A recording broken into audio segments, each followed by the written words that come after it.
आप ये video YouTube पर देख रहे हैं तो हमारे चैनल को सब्सक्राइब करें और बेल आइकन को दबाना ना भूलें।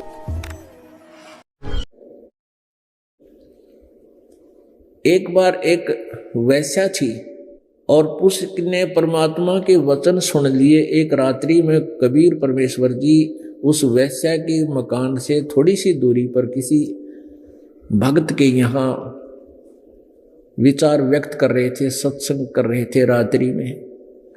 अब वो वैश्या अर्धरात्रि के बाद स्नान आदि करके वो बैठ गई। उसने आवाज सुनी परमात्मा की महिमा की।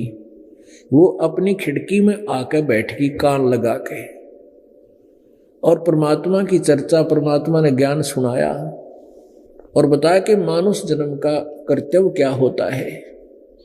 जो ऐसे पाप करते हैं उनको ये दुख होगा, ऐसे करते ऐसा दुख होगा। जो वैश्यावृत्ति करते हैं उनके साथ ऐसा बुरा हाल होगा। जो शराब पीते हैं ये दुख होगा, मांस खाते ऐसा होगा, भक्ति नहीं करते उनको कितना कष्ट उठाना पड़ेगा। और मनुष्य जीवन परमात्मा ने केवल कल्याण के लिए ही दिया था। मानुष जन्म पाया कर जो नहीं रटे हरि नामे, जैसे कुआ जल बिना फिर बनवाया किस काम। तो उस लड़की ने सोचा भाई बात तो तेरा तो जीवन बिगड़ गया, तूने तो आज तक कोई शुभ काम किया ही नहीं और अब क्या होगा। लड़की ने सोचा भी समाधान भी संतों के पास ही होते हैं। वो तुरंत नीचे उतरी और परमात्मा के चरणों में पहुंचकर कहा, प्रभु क्या मेरे जैसी दुष्टा भी का भी कल्याण हो सकता है। परमात्मा ने कहा, बेटा नौका का स्वभाव होता है, नौका का स्वभाव है, उसकी व्यवस्था है, उसमें चाहे तो पत्थर रख दो उसको भी पार करेगी, और चाहे उसमें घास फूस हल्का रखा हो उसको भी पार करेगी। तो बेटा इस राम नाम की नौका में, परमात्मा के जहाज में एक बार विराजमान हो जा, अर्थात यू नाम ले और बुराई छोड़ दे बेटी,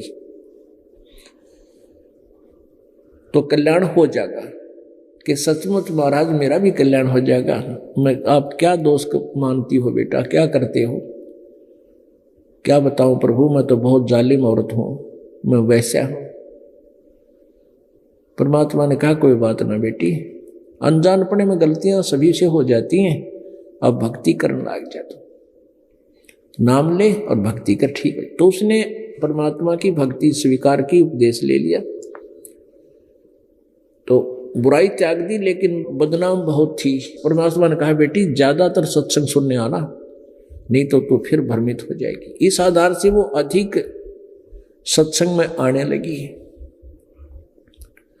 और परमात्मा के निकट बैठ जाती है। पुण्यात्माओं, परमात्मा कहते हैं कि हम अपने दोष को दूसरे में देखने लग जाते हैं।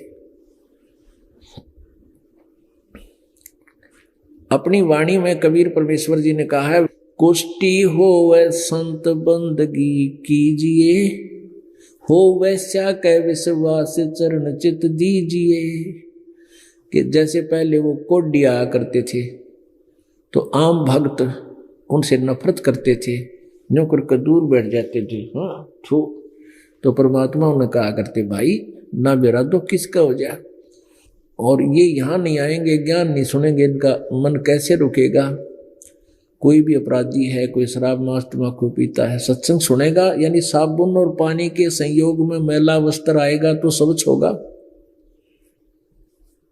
और उधर से फिर वो लड़की आने लगी, बदनाम थी। वो दो सुखी हो गए थे, पहले दुखी थे, वो बकवाद करने लागे और आपस में नौके, देख या वैसा यहाँ आती है, ये बदनाम औरत बदनाम करेगी सत्संगत को, ऐसा करेंगे, कहाँ मुंह दिखाएंगे।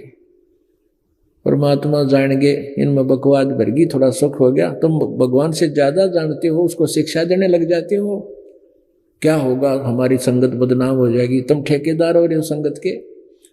हम भूल जाते हैं भगवान को, हम अपनी बकवादों को जो हमारे अंदर पहले जमा थी उसको फिर प्रयोग करने लग जाते हैं, जिससे संत दुखी हो जाते हैं। तो क्या बताते हैं, कुष्टि होवे संत बंदगी कीजियो। यहाँ पर कोई किसी दुखी, किसी प्रकार का रोगी व्यक्ति आ जावे, उसको भी प्रणाम बोलना, सच्चाई बोलना, जो नाम ले लिया जिसने। और वैसे भी भक्त ही यहाँ आते हैं, उपदेश ले लेंगे, गाय है तो उपदेश भी लेंगे, ज्ञान सुनेंगे। और वैश्या का विश्वास चरण चित दीजिए। अगर आप बदनाम औरत भी है और वह भक्ति सुनने आती है, ज्ञान सुनने आती है, नाम ले लिया है, कहते हैं उसके प्रति भी अपने मन में दोष मत रखना, उसको भी आदर से प्रणाम करना। क्योंकि यदि आप उससे नफरत करते हो, आपके अंदर दोष उससे भी ज्यादा है। अब इस प्रकार मालिक ज्ञान दिया करते थे, लेकिन ये जब प्राणी सुखी हो जाता है तब ना तो गुरु जी के आदेश की तरफ ध्यान देता, अपने में फिर ये ज्यादा इंटेलिजेंसी महसूस करता है, और जो इसके लिए हानिकारक होती है। तो गुरु जी के वचन पहले दिन भी ऐसे ही थे, जिस दिन आपको सुख होने शुरू हुआ और आपको ज्ञान नहीं था, ज्ञान प्रवेश हुआ। अब उन्हीं वचनों से आप ज्ञानी होकर बकवाद करने लगे, आप फिर से आपका बैक गियर लग गया। तो इस प्रकार अपने अंदर आए हुए दोषों को सत्संग के आधार से ही सुनकर बार बार विवेचन करें, तो कहाँ कमजोरी है उस पर चोट लागनी चाहिए, ताकि आपका जीवन सफल हो सके। शेष कथा शाम को सुनाएंगे। बोलो सतगुरुदेव। आज सुबह के सत्संग में आप जी को सुनाया था कि जब ये प्राणी महादुखी होता है तो परमात्मा की तलाश करता है, और जब ये सुखी हो जाता है तो ये भगवान को भूलना प्रारंभ कर देता है। परमात्मा के 64 लाख शेष हुए थे, वो ज्ञान से नहीं बने थे। लगभग 550 वर्ष पहले सन 1398 से सन 1518 तक परमात्मा 120 वर्ष, कबीर भगवान जी 120 वर्ष एक मनुष्य दृश्य लीला करते हुए यहाँ रहे और इस तत्व ज्ञान का प्रचार किया करते थे, अपनी पुण्यात्माओं को सुखी किया करते थे, क्योंकि वो हमारे भगवान हैं, हमारे पिता हैं, और अपने का दुख अपने को ही होता है। इसलिए वो आते हैं, हमें कुछ ऐसी क्रिया करा जाते हैं जिससे कुछ जन्म हमारे मनुष्य के बन जाते हैं, और मनुष्य जीवन में जो सुविधाएं आपको चाहिए वो भी उसी क्रिया में की हुई साधना से आपको ऑटोमेटिकली मिल जाती है। तो उसी उद्देश्य से परमात्मा ने 600 वर्ष पहले आकर 120 वर्ष तक यही क्रिया की, और जो महादुखी प्राणी थे उनको आशीर्वाद से, फिर नाम दे करके, भक्ति करवा करके उनको सुखी किया, फिर भूलना शुरू कर दिया। और सबसे बड़ी वहां उस समय जो कमजोरी हमारे साथ रही तीनों युगों में और इस कलयुग के प्रथम चरण में है,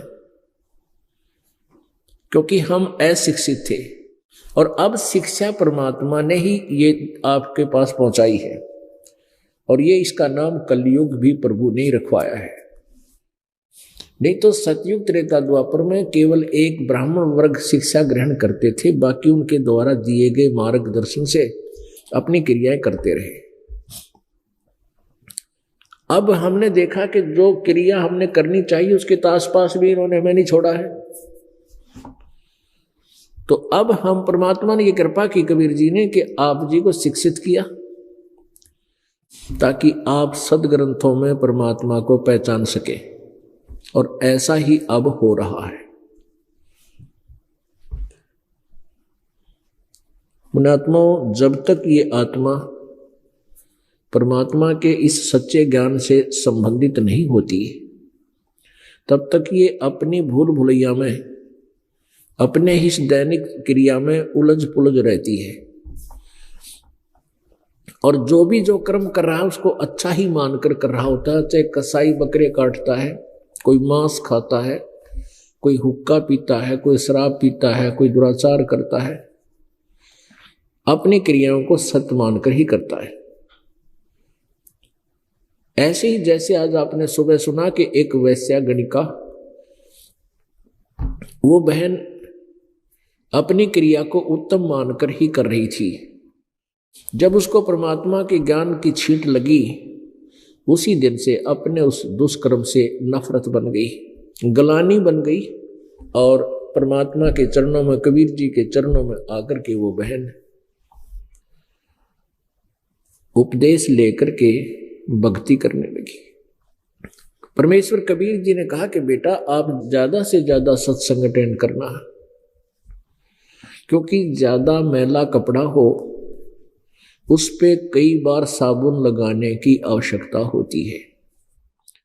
तो ये सत्संग एक धोबी घाट समझो, ड्राई क्लीन की शॉप समझो। तो यहाँ सत्संग में आए हुए प्राणी को परमात्मा के अमृत वचनों वाणी रूपी जल से, अमृत से खंगाला जाता है, इसमें धोया जाता है, साफ किया जाता है। तो वो लड़की अपने दुष्कर्मों से भयभीत होकर अधिक से अधिक समय जब भी जहां सत्संग होता वो लड़की तुरंत पहुंच जाती है।